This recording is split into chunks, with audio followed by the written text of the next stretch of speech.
넘치도록 하여 너희에게 안겨주리라. 너희가 헤아리는 그 헤아림으로 너희도 헤아림을 도로 받을 것이니라. 아멘. 네, 오늘의 말씀은 예수님께서 사랑의 법을 가르치심이라는 말씀을 가지고 같이 은혜를 나누고자 원합니다. 예수님께서 제자들을 택하시고서 사도로 세우신 이후에 20절과 26절의 말씀을 통하여서 참으로 복된 자의 삶을, 제자의 길의 삶을 말씀해 주셨습니다. 그래서 복된 자란 심령이 가난한 자요, 의에 줄인 자요, 애통하는 자요, 그리스도를 위하여 핍박받는 자라고 말씀하셨습니다. 이 길이 주님의 제자의 길이고 복받는 길이라는 것입니다. 이제 예수님은 이 제자의 복에 이어서 제자들에게 윤리를 가르치십니다. 제자들의 사랑의 실천 원리를 오늘은 말씀하고 계신데, 세상은 원수를 미워하지만 제자는 원수를 사랑해야 한다. 세상 사람들은 자기를 사랑하는 자들을 사랑하고 미워하는 자들을 미워하지만 제자들은 자기를 미워하는 자도 사랑해야 한다는 하나님 나라의 윤리를 말씀해 주십니다. 그러면서 27절에 이렇게 시작하시지요. 그러나 너희 듣는 자에게 내가 이르노니. 너희 듣는 자는 예수님을 따르는 많은 제자들 중에서도 예수님의 말씀을 듣고자 원하는 자를 가리킵니다. 믿고 듣는 자에게 지금 말씀하고 계십니다. 즉 예수님의 말씀에 깊은 관심을 가지고 순종하려는 자들에게 말씀하고 있는 것입니다. 그리고 그들에게 보다 적극적인 사랑의 실천을 요구하고 계신 겁니다. 오늘 이 시간에 주님의 말씀을 사모하고 듣고자 원하는 자들에게 성령께서 그 심령에 하나님의 사랑의 마음을 부어주시기를 간절히 소망합니다. 그러면서 첫 번째로 우리가 알 수 있는 것은 27절과 28절의 내용을 보면 원수를 사랑하라는 말씀입니다. 우리 27절, 28절 한 목소리로 읽겠습니다. 시작. 그러나 너희 듣는 자에게 내가 이르노니 너희 원수를 사랑하며 너희를 미워하는 자를 선대하며 너희를 저주하는 자를 위하여 축복하며 너희를 모욕하는 자를 위하여 기도하라.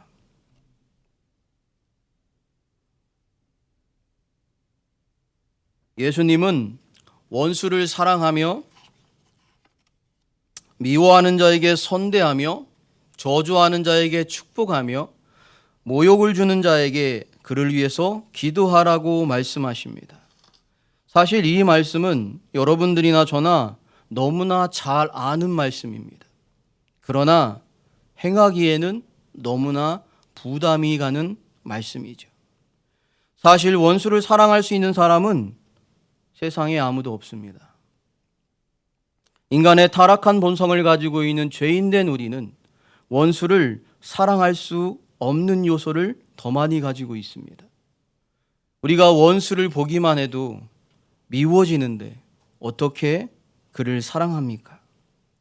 그런데 예수님은 오늘 말씀 속에서 원수를 사랑하라고 분명하게 말씀으로 명령하고 계십니다.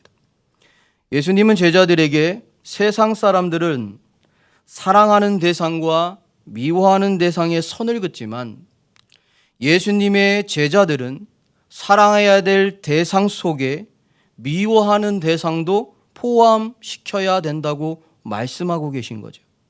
제자의 경우 사랑의 대상 속에서 원수도 들어가야 한다는 것입니다. 그러면 원수를 왜 원수라고 합니까? 그것은 상대방이 나에게 피해를 주기 때문이죠. 상처를 주었기 때문입니다. 그리고 나를 괴롭게 하기 때문에 상대방이 원수가 되는 것이지요. 원수를 사랑하라는 이 말씀은 나에게 피해를 주고 나에게 상처를 주고 나를 괴롭게 하는 자를 향해서 하나님은 원수를 맺지 말라는 말씀을 하고 계신 겁니다. 그가 나를 괴롭게 하였더라도, 그 사람이 내게 피해를 주었더라도 하나님은 사람과의 관계 속에서 원수를 맺지 말라는 거예요. 왜냐하면은요, 그 사람은 하나님의 은혜를 입지 못해서 그런 것입니다. 하나님의 사랑을 알지 못해서 그렇게 행동하기 때문입니다. 그래서 예수님은 원수를 향하여 구체적인 행동 방식을, 양식을 알려주고 계십니다. 원수는 사랑하고, 미워하는 자는 선대하고, 저주하는 자는 축복하며, 모욕하는 자를 위해서 기도하라고 말씀하십니다. 그러나 여기에 보면 표현적인 부분이 다를 뿐이지, 나를 미워하고, 나를 저주하고, 나를 모욕하는 자, 결국 원수입니다. 하나님은 예수님을 통해서 우리에게 말씀하고 싶은 것은 원수가 미워하고 저주하고 모욕하는데, 그렇게 하는 자를 위해서 사랑하고 선으로 대하고 축복하고 기도할 수 있는 것은 결코 쉬운 일이 아니라는 것을 알고 계십니다. 그럼에도 불구하고 주님께서 오늘 이 말씀을 우리에게 주시는 이유에는 반드시 그 의미와 뜻이 있기 때문이에요. 이 말씀을 주님이 하셨지만 예수님께서 이렇게 교훈하시고 예수님 스스로 이 말씀의 본을 보여주셨습니다. 예수님께서 십자가에 못 박히실 때 자기를 못 박는 자들을 위해서 이렇게 말씀하셨어요. 아버지요, 저들의 죄를 저들에게 돌리지 마옵소서. 저들이 자기가 하는 일을 알지 못합니다. 누가복음 23장 34절에 그렇게 말씀하고 계셨습니다. 예수님은 자기를 십자가에 못 박혀 죽이는 원수까지도 사랑하시고 그들에게 원망하지 아니하시고 오히려 용서하시고 그들을 긍휼히 여기시면서 스스로 십자가에 달려 돌아가신 것입니다. 우리는 스스로 원수를 향하여 사랑할 수도, 선을 행할 수도, 축복하는 것은 더더욱 어려운 일입니다. 우리는 우리의 힘으로 할 수 없는 것들을 주님은 우리에게 요구하시고 있는 거예요. 그렇게 보여요. 그러나 하나님께서 원수를 사랑하고 용서할 수 있는 마음을 우리에게 부어주시기를 원하기 때문에 우리에게 이 말씀을 요구하고 계시다는 것을 우리는 귀담아 들어야 하는 것입니다. 하나님께서 원수를 사랑하고 용서할 수 있는 마음, 우리의 힘으로 할 수 없지만 우리가 이 마음을 달라고 주님께 기도해야만 우리는 이 마음을 품을 수 있는 자가 될 수 있는 겁니다. 이 불가능한 일을 가능하게 하는 것은요, 우리의 힘과 우리의 노력과 우리의 그 어떤 것으로도 할 수가 없습니다. 여러분 스스로 생각해 보셔요. 내 안에 미워하는 자를 떠올려 보세요. 죄송합니다. 은혜 받을 시간에 미워하는 자를 생각하라고 그래서 떠오르는 순간 무엇이 튀어오르죠? 미움, 분노가 먼저 오는 겁니다. 우리 스스로는 그들을 용서하고 사랑할 수 있는 의지 자체가 우리에게는 너무나 연약한 존재가 우리입니다. 그러니까 우리의 의지와 힘과 노력이 아니라 하나님의 전적인 은혜와 그 사랑의 깊이를 깨달아 아는 자가 되어야만 우리는 나를 위해서 핍박하는 자도 모욕하는 자도 나를 미워하는 자도 우리가 용서하며 그를 사랑할 수 있는 자리에까지 나아갈 수 있게 되는 것입니다. 여기에 보면 마지막에 원수를 향해서 기도하라고 말씀하시죠. 우리는 기도하라고 얘기하면 굉장히 소극적인 것이라고 생각합니다. 기도하는 것이 굉장히 소극적인 행동이라고 생각해요.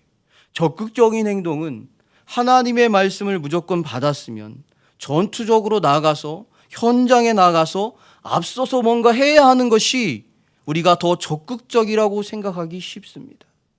그러나 여러분, 우리가 원수를 향해서 기도하는 것 자체도 굉장히 적극적인 것입니다.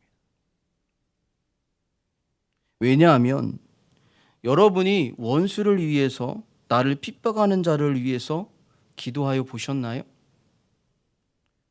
기도가 쉽게 되나요? 안 됩니다. 어려워요.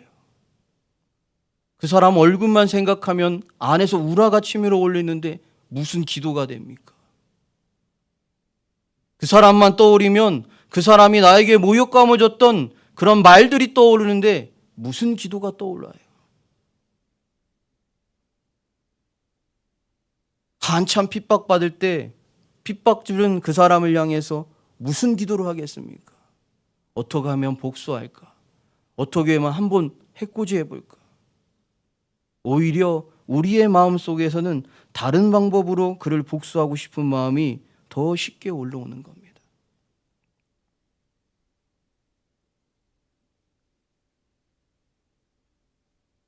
기도도 미워하는 사람을 향해서 선한 마음을 가져야 기도가 되는 겁니다.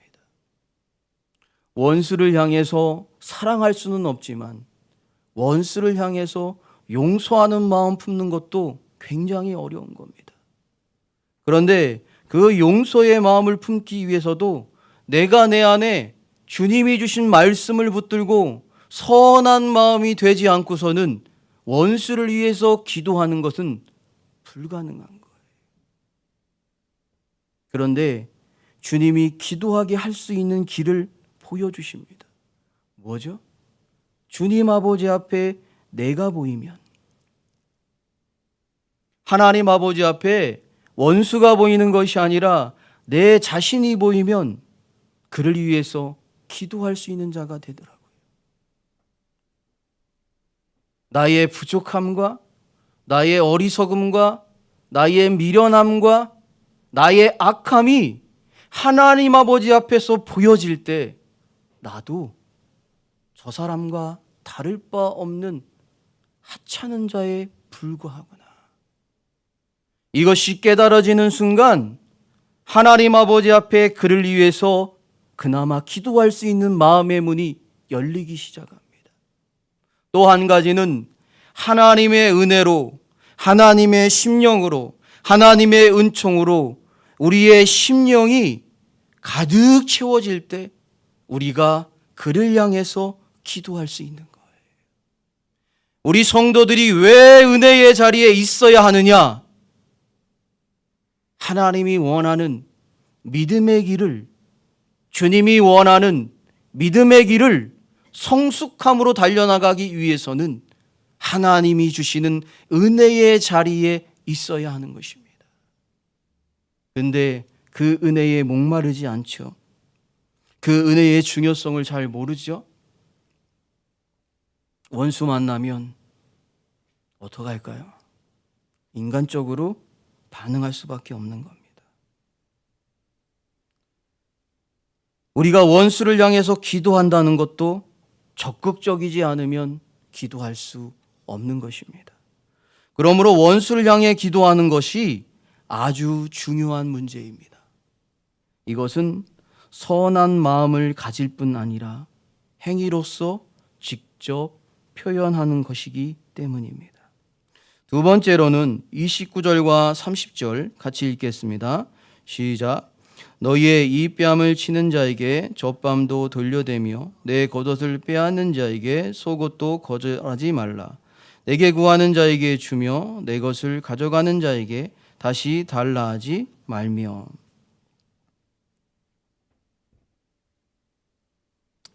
(29절과 30절에서는요) 두 번째로 이야기는 요구하는 자에게 거절하지 말고 주라는 겁니다. 예수님은 원수를 향해서 사랑하라고 말씀하시면서 요구하는 자에게는 거절하지 말고 주라고 말씀하고 계세요.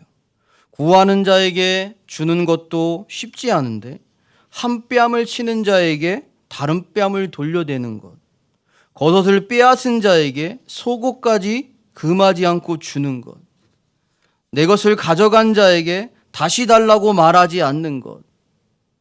주님은 이 말씀은 예수님께서 마치 범죄자를 묵인하는 것 같은 인간의 윤리를 깨는 것처럼 우리가 생각할 수 있습니다. 여기서 가져가는 것, 빼앗는 것은 도둑질이고 강도짓인데 가져가는 자에게 다시 달라고 하지 말라고 말씀하고 있어요. 또 덤으로 주라는 거죠. 도둑질과 강도짓을 하는데 그것을 조장하는 말씀인 것처럼 우리가 생각할 수도 있습니다. 그러나 예수님의 윤리는요, 세상의 상식의 윤리를 비웃는 윤리가 아닙니다. 본문에서 나오는 제자의 윤리는 하나님 나라의 새로운 공동체의 윤리를 염두에 두고 말씀하고 계신 거예요. 즉, 하나님 나라에서는 이렇게 사랑의 모습의 모형을 가지고 행해야 한다는 것을 말씀한 겁니다. 29절에 보면은 이 뺨을 치는 자에게 저 뺨도 돌려대며 라고 말하죠. 너희가 오른뺨을 때리거든 왼뺨도 돌려다라고 다른 성경에서는 그렇게 말씀하고 있습니다. 유대 문화 가운데 오른뺨을 때리는 것은 굉장히 모욕적인 거예요. 왜냐하면 저의 오른뺨을 찌려면 유대 사람들은 보통 오른손을 씁니다. 오른손으로 제 오른뺨을 때릴 수 있어요, 없어요? 있죠. 있는데 쉽지는 않습니다. 그러면 어떻게 때리냐면 손등으로 때려야 되는 거예요.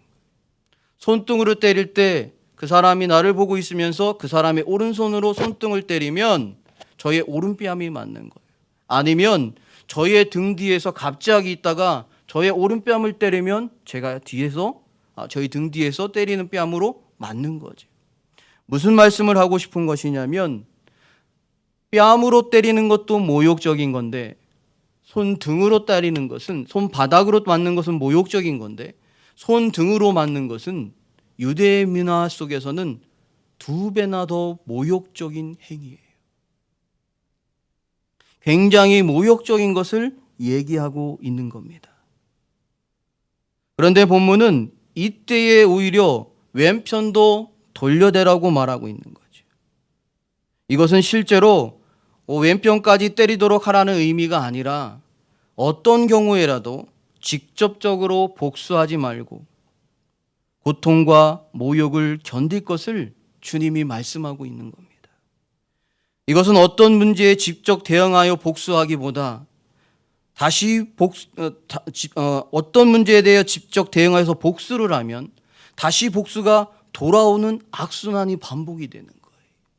그것을 우리가 오히려 상대를 관용하고 무저항으로 이 문제를 끊어버림으로써 근본적인 문제를 해결해 나가는 사랑의 윤리를 말씀하고 있는 겁니다. 여러분이 드라마 좋아하시죠?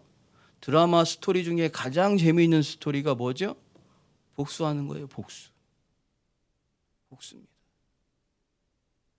옛날에 코미디 프로에서 그런 거죠. 너희 아버지가 나를 죽었다. 그래서 어떤 개그맨이 가가지고 막 칼을 갑니다. 근데 칼을 너무 많이 갈았어요. 칼을 뽑았는데 칼이 요만해요. 그래서 복수를 못하는.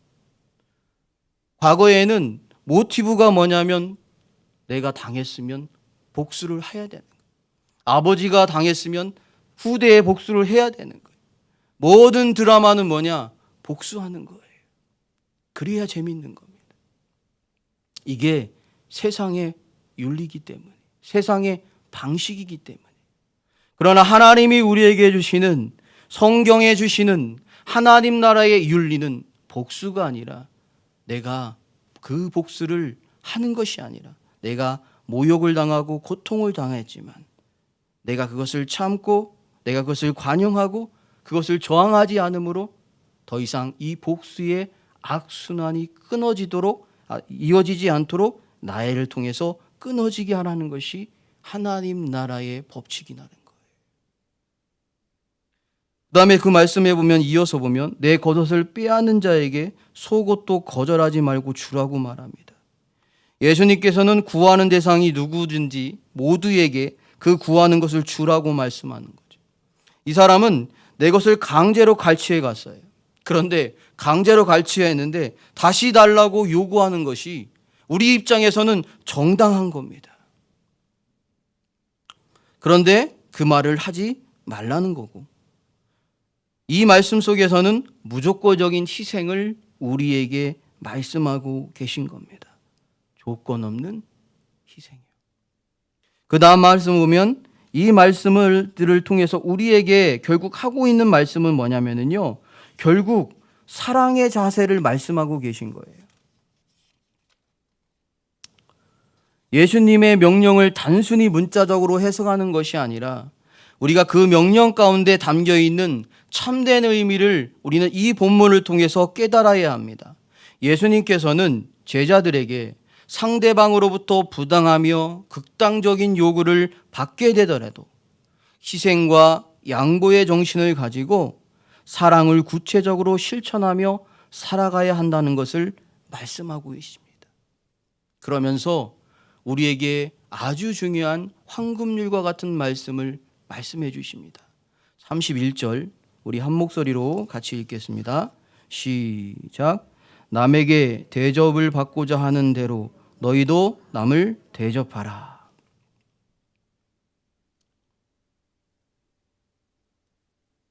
저는 이 말씀을 읽으면 과거에 굉장히 어려웠습니다. 쉽지 않다고 생각했기 때문입니다. 지금도 물론 쉬운 것은 아니라고 생각합니다. 그런데 하나님께서, 지금 예수님께서 원수까지 포함하는 사랑과 원수까지 사랑하는 자세를 29절 30절까지 말씀을 드린 후에 오늘 6장 31절에 사랑을 황금률과 같이 연결을 지으셨습니다. 남에게 대접받고자 하는 대로 그것을 남에게 해주는 것이 원수까지 사랑하는 비결이라고 말씀하고 있는 겁니다. 이 말씀은 마태복음 7장 12절에 기거한 말씀인데, 그러므로 무엇이든지 남에게 대접받고자 하는데도 너희도 남을 대접하라. 이것이 율법이요 선지자니라. 한번 찾아보겠습니다. 같은 말씀이지만 마태복음 7장 12절, 왜 이 말씀이 황금률인지를 말씀하고 계신 겁니다.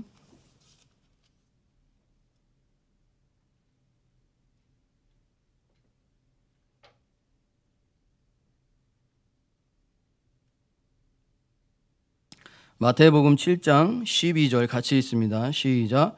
그러므로 무엇이든지 남에게 대접을 받고자 하는 대로 너희도 남을 대접하라. 이것이 율법이요 선지자니라. 이 말씀 또한 우리의 힘으로 가능하기보다 하나님께 은혜를 받아야만 가능한 행동 양식이에요. 황금률입니다. 지켜야만 되는 말씀이라는 거죠. 여러분은 남에게 대접받기 위해서 남에게 얼마나 대접을 하고 계십니까?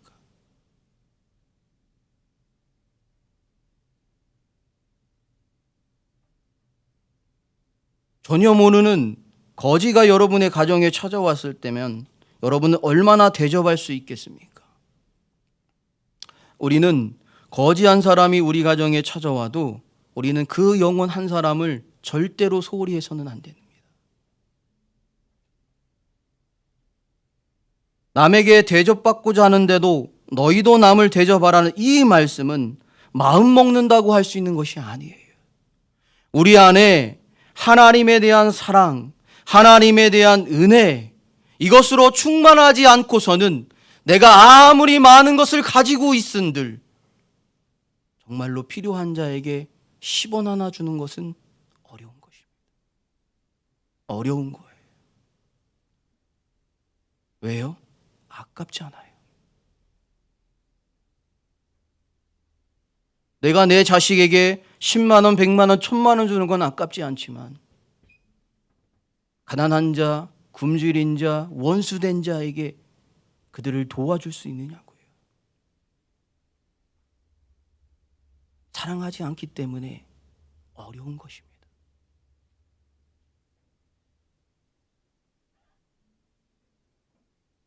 주님은 원수의 문제를 다루다가 갑자기 대인관계의 문제를 다시 이야기하고 있습니다. 결국 주님이 이 관계 속에서 가진 대인관계 속에 우리 성도들이 가져야 될 태도의 모습을 말하고 있는데, 결국 원수라는 것은 사람과의 관계 속에서 이루어진다는 것입니다. 여러분, 전혀 모르는 사람과 우리는 원수되지 않습니다. 그렇죠? 이미 그들은 관심이 없는 남남이기 때문에 원수될 이유가 없습니다. 우리가 원수를 만들고 원수를 관계를 갖는 것은 모든 우리의 인간관계 속에서 이 원수라는 것이 만들어지고 형성이 되는 겁니다. 동양의 도덕은요, 내가 하기 싫거든 남에게도 시키지 말라는 겁니다. 소극적인 도덕을 말하고 있어요. 그러나 성경은 적극적입니다. 내가 받고 싶은 대로 남에게 그렇게 해주라는 거예요. 따라하겠습니다. 내가 받고 싶은 대로 남에게 그렇게 해주라.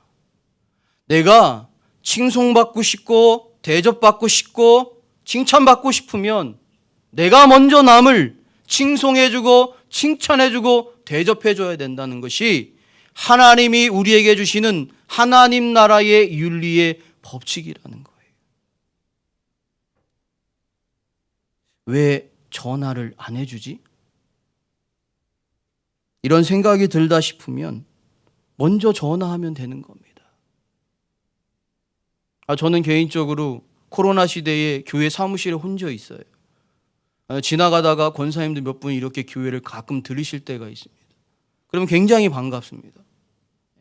그래서 제가 농담으로 그런 얘기 해주죠. 신방 와주셔서 감사하다고. 제가 신방을 못 가니까 반대로 오시니까 너무 감사한 거죠. 제가 전화를 못 드려도 여러분 교회로 신방 오세요. 목사님 요즘에 왜 전화 안 하십니까? 전화해 주세요. 너무 반갑고 너무 기쁜 일입니다. 우리가 전화를 기다리기보다 왜 전화를 안 해주지? 라고 생각하기보다 궁금하면 먼저 그에게 전화를 걸면 되는 겁니다. 왜 한번 방문해 주지 않는가 싶으면 내가 먼저 찾아가면 되는 겁니다. 격려 없이 비판만 한다 싶으면은 내가 먼저 격려하면 되는 것입니다. 그래서 성경은 이런 모습을 말하고 있습니다. 마태복음 10장 40절에서 42절을 보겠습니다. 마태복음 10장 40절에서 42절.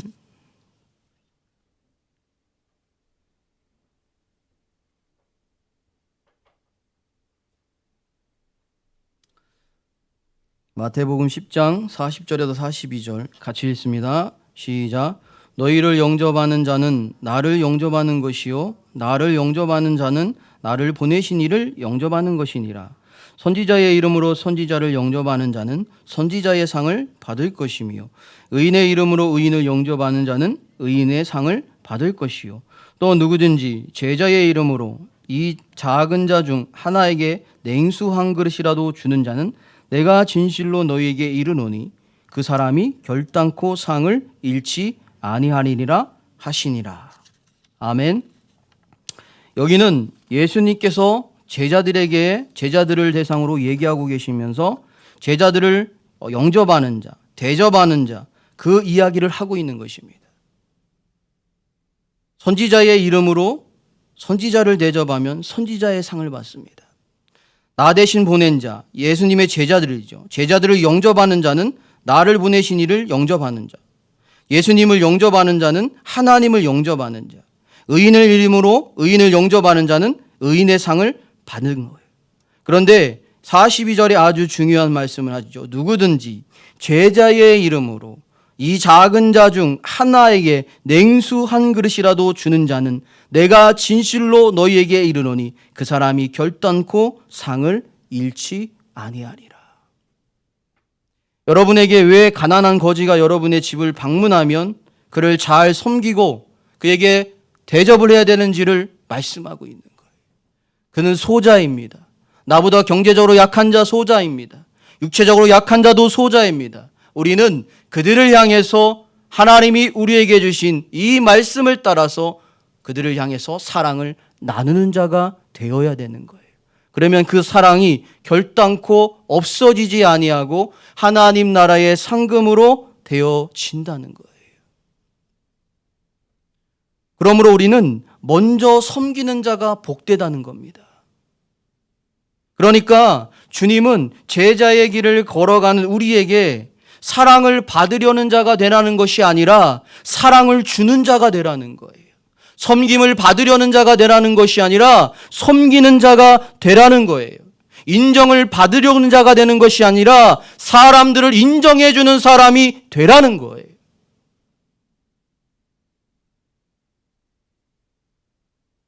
교회 공동체 안에서 항상 먼저 된 자가 나중된 자를 섬겨야 하는 겁니다. 권사님은 집사님들을 섬기셔야 되는 거예요. 집사님들은 권찰들을 섬기셔야 되는 거예요.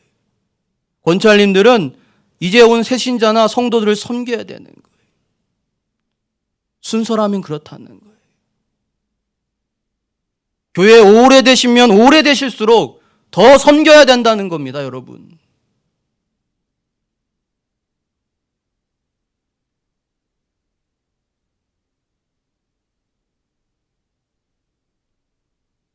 교회 공동체 안에서 항상 먼저 된 자가 사랑하며 섬기는 자리에 있을 때 하나님께 은혜와 복이 넘쳐나는 겁니다.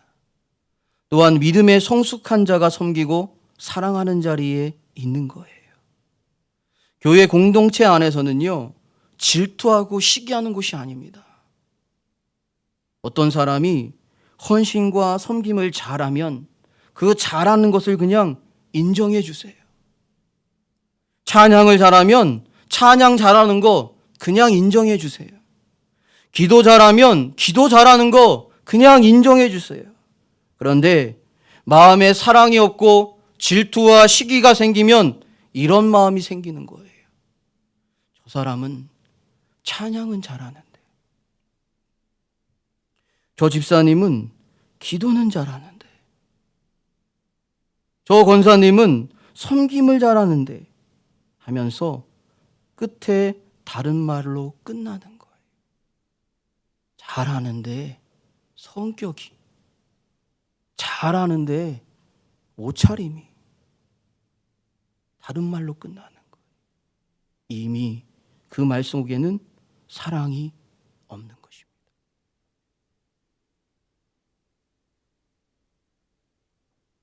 사랑이 없는 거예요. 사랑하는 척은 할 수 있지만 내면의 사랑은 없는 것입니다. 우리는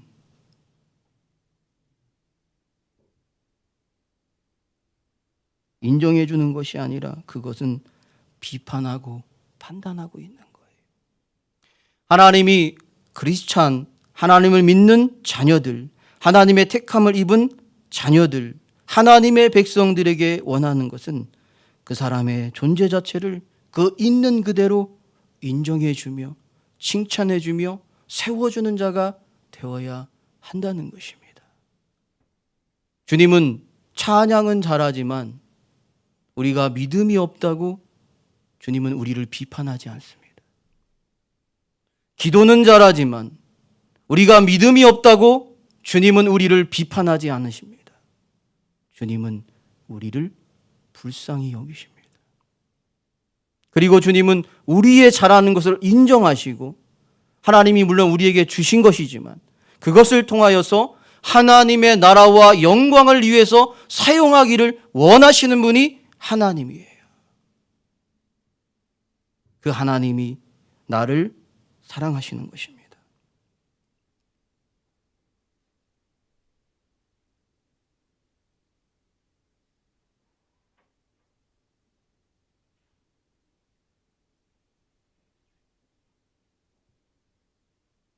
주님은 우리가 사랑해야 될 대상에 대해서 우리의 사랑의 마음의 크기가 얼마나 자라나야 될지를 오늘 본문을 통해서 말씀해 주고 계신 겁니다. 결국 원수를 사랑하는 것, 대접받고자 원하면 먼저 대접하는 것은 바로 하나님 아버지의 마음을 가지라는 겁니다. 우리 스스로가 원수를 사랑하는 것은 불가능해요. 우리의 의지로만 되어지는 것이 아닙니다. 그러므로 우리는 우리의 힘으로 할 수 없기에 더더욱 주님을 의지해야 합니다. 주님의 사랑을 경험해야 됩니다. 주님의 사랑을 경험한 자는 입술로만 사랑하지 않습니다. 주님의 사랑을 주는 것이 어려운 것이 아닙니다. 그러나 주님의 사랑을 경험하지 못하고 깨달아 알지 못하는 이에게는 이 말씀은 너무나도 무거운 말씀으로 다가오는 거예요. 불가능한 말씀으로 다가오는 것입니다. 그러므로 우리 성도는 먼저 하나님의 사랑으로 우리의 가슴과 영혼을 채워야 하는 거죠. 주님의 은혜로 충만해져야 합니다. 날마다 은혜 가운데 거하는 삶이 되도록 은혜를 사모해야 합니다. 한 주간 동안 아무 생각 없이 그냥 세상에서 자기 생각대로 살다가 바쁘게 살아가다가 우리의 마음에 주님을 잊지 말아야 되는데 온통 세상 것에 마음이 빼앗긴 대로 털털거리는 걸음으로 하나님의 전에 와서 앉아서 예배드리려고 앉아 있을 때 은혜가 임하게 되기가 어려운 겁니다. 매일 자신을요 하나님께 드리는 중심으로 하루하루를 살아가야 되는 거예요. 주일날 말씀을 들었으면 그 말씀을 듣고 3일을 살아가셔야 되는 거예요. 3일날 나와서 수요일날 나와서 하나님의 말씀의 메시지를 듣고 또 나머지 시간을 살아가셔야 되는 거예요. 또 매일매일 하나님의 성경 말씀을 읽으면서 그 말씀 속에서 주시는 하나님의 은혜로 우리의 비워진 심령을 채워야 하는 거예요. 우리는 늘 은혜의 자리에 있어야 하고 은혜의 자리를 사모해야 하나님이 우리에게 원하시는 이 사랑의 실천의 윤리를 행하며 누리는 자가 될 수 있는 것입니다. 그러려면 주님의 사랑을 알게 해달라고 간절히 기도해야 합니다. 그러면 우리는 원수까지 포함해서 사랑하는 제자의 사랑을 왜 해야 하는 걸까요? 4가지 대지를 이야기하고 간단하게 말씀을 드리고 마치겠습니다. 첫 번째로는 우리가 행한 대로 보응받기 때문이에요. 37절과 38절을 보십시오. 비판하지 말라. 그리하면 너희가 비판을 받지 않을 것이요. 정죄하지 말라. 그리하면 너희가 정죄를 받지 않을 것이요. 용서하라. 그리하면 너희가 용서를 받을 것이요. 주라. 그러면 너희에게 줄 것이니 곧 후이되어 누르고 흔들어 넘치도록 하여 너희에게 안겨 주리라. 너희가 헤아리는 그 헤아림으로 너희도 헤아림을 도로 받을 것이니라. 우리가 사람 앞에 행한 것, 그것도 주님 아버지 앞에 설 때 보응받습니다. 심은 대로 그대로 받는다는 거예요.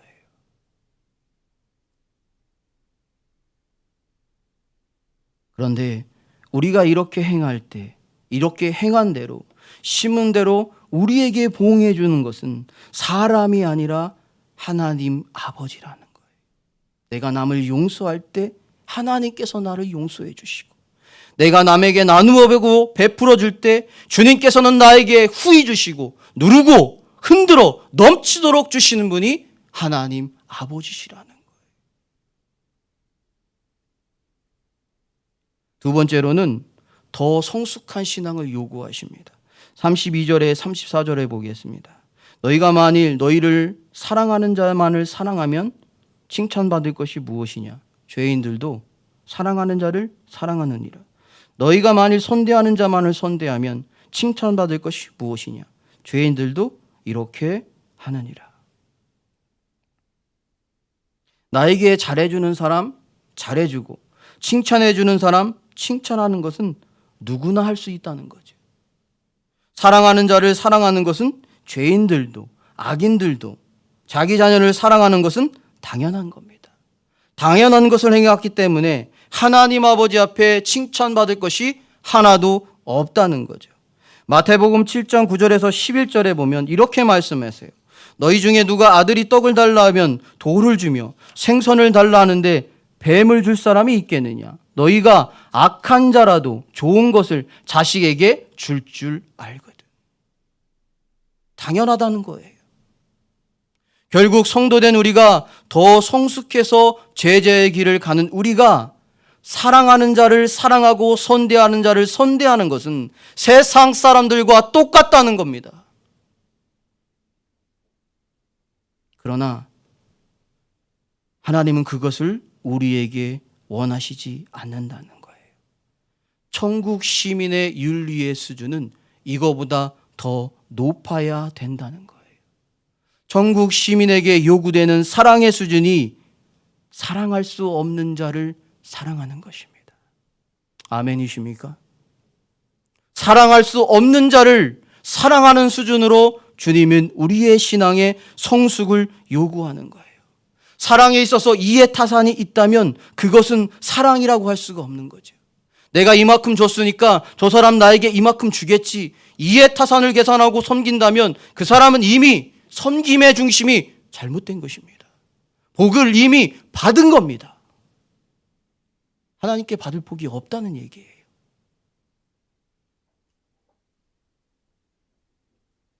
사랑해주고 칭찬하는 사람을 사랑하는 자세, 먼저 선을 베풀 때 선대하는 자세, 먼저 섬기고 주는 것이 아니라 받기를 원하는 자세는 아직 어린아이와 같은 신앙의 수준에 머물러 있다는 것입니다.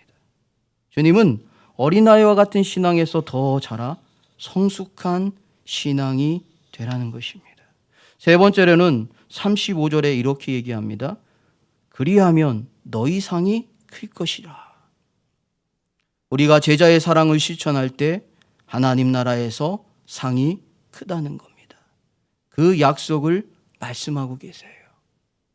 그러니까 우리가 이 땅에서 하나님을 위해서 희생하고 헌신하는 것, 또 사람들에게 나누고 베푸는 것, 용서하는 것, 원수를 사랑하는 것, 이 모든 것들이 다 하나님 나라에 심는 거라는 거예요.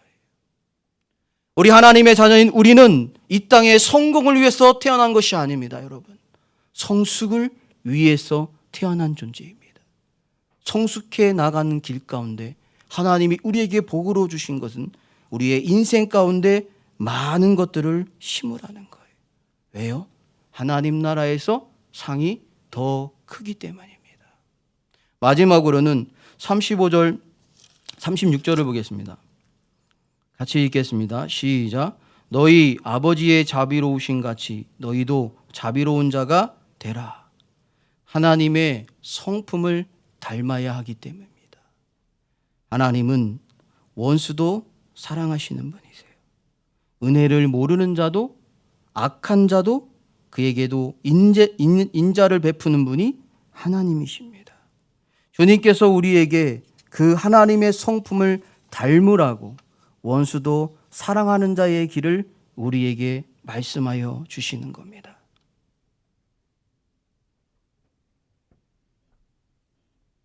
그래서 말씀을 마치겠습니다. 사랑에는 넓이와 깊이와 높이가 있는 것 같습니다. 사랑의 넓이는 원수까지 사랑하는 겁니다. 사랑의 높이는 높이의 끝은 하나님까지 사랑하는 겁니다. 사랑의 깊이의 끝은 예수 그리스도의 십자가까지 사랑하는 것입니다. 이 사랑이 주님이 우리에게 요구하시는 사랑의 지경입니다. 이 넓이까지 지경이 넓어지는 것을 주님은 믿는 우리에게 원하시는 것입니다. 하나님 아버지의 깊고 크신 그 사랑을 닮으라고 주님이 오늘도 이 말씀을 통해서 우리 모두에게 말씀하고 계신 줄 믿으시기를 바랍니다. 기도하겠습니다.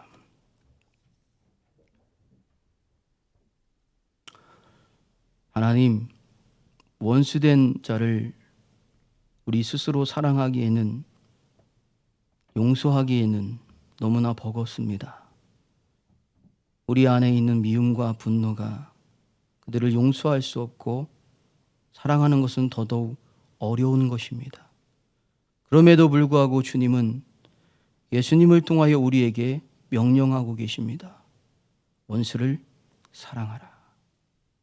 그를 위하여 선대하며 축복하며 기도하라. 하나님 나라 백성의 자세이며 결국 하나님 나라의 은혜와 상을 받는 것이며 하나님의 성품을 닮아 나가라고 명령하시는 것입니다.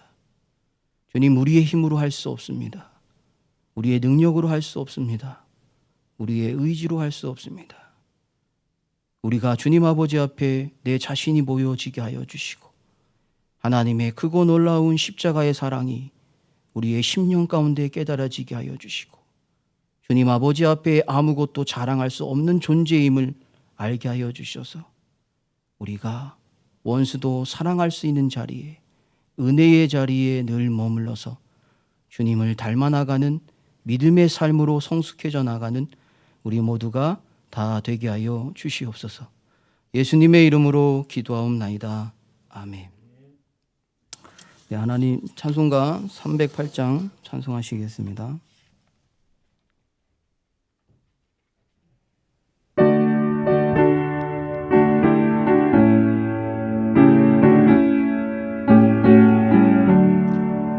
내 평생 살아